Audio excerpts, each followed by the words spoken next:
My partner's secret double life exposed after years together. I was sweeping up cereal crumbs from the kitchen floor, the kind of mundane task that fills a Saturday morning, when his phone buzzed on the counter. It wasn't the sound itself that caught me off guard. It was the way he lunged for it, his coffee sloshing over the rim of his mug, his voice sharpening as he barked, "Don't touch that."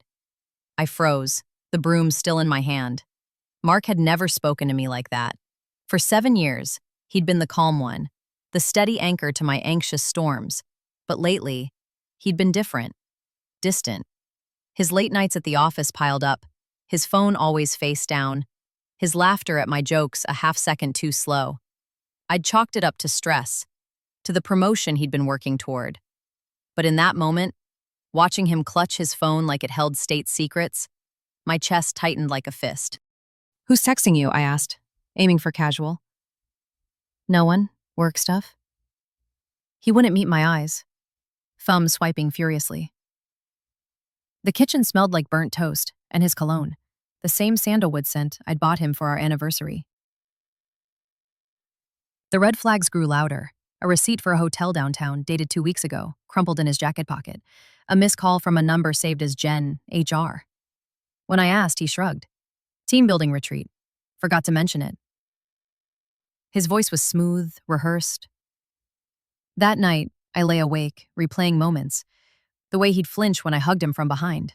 The unfamiliar playlist on his Spotify, dotted with songs I never heard him play. Then came the dreams. Vivid, nauseating flashes of another woman's hands on his shoulders, her laughter echoing mine. I'd wake up gasping, reaching for him, only to find his side of the bed cold. The betrayal didn't come in a thunderclap. It slithered in on a Thursday afternoon, disguised as a wrong delivery. A FedEx envelope addressed to Mark and Emily Thompson, except my name wasn't Emily. My hands shook as I tore it open. Inside were glossy brochures for a couple's retreat in Sedona, Arizona. Reservation dates? Last June. The same week Mark had claimed he was hiking solo in the Rockies.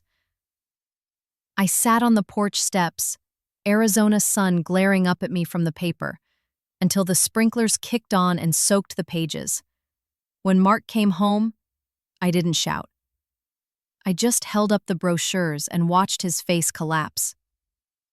"It's not what you think," he started, but his voice cracked. "Who's Emily?" Silence. Then quietly, "She's my wife." The word hit like a shovel to the ribs. Wife. He'd married her 3 years ago in Vegas, during a work conference. A quick ceremony, no family, just dizzying champagne and a blur of promises. She lived in Phoenix. He'd been splitting his time, his money, his life between us. I wish I could say I kicked him out. Instead, I went numb. I spent hours staring at the ceiling fan, counting its rotations, while he begged, "I never meant to hurt you," rationalized, "We were rocky back then," and finally admitted it. There were others too, not just Emily. A coworker, a woman from his gym, all mistakes, all over now. The worst part? I still loved him. Or loved the ghost of him. The man who'd held me in the ER after my miscarriage, who remembered my coffee order, who swore he'd build a future with me. Now, every memory felt like a lie. Had he kissed her the same way, told her the same jokes? Did she laugh louder, love him better? Last night, I found Emily on Facebook.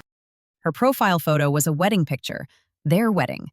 She wore a lace dress, his hand possessive on her waist. I spent hours scrolling, piecing together their double life. Vacations I'd funded with my salary, anniversary posts he'd never shared with me. When I confronted him, he cried. Actual tears. Then he said, "Let me fix this. Let me choose you."